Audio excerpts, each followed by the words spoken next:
Let's open the Roblox in PC. Roblox will show the default page with a list of recommended games and games which you are already playing now or you had played in the past.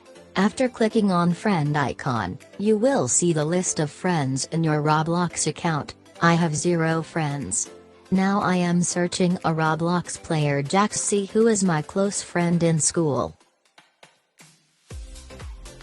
I have found so many player which have similar user ID of Roblox account.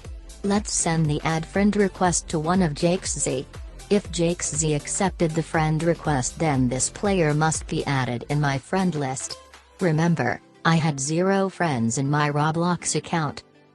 Let's see my friends list. Hurry, Jaxie has accepted the friend request and I am able to see him in my Roblox account. If you like my tutorial, then consider it to subscribe my channel. Please keep liking and commenting on video.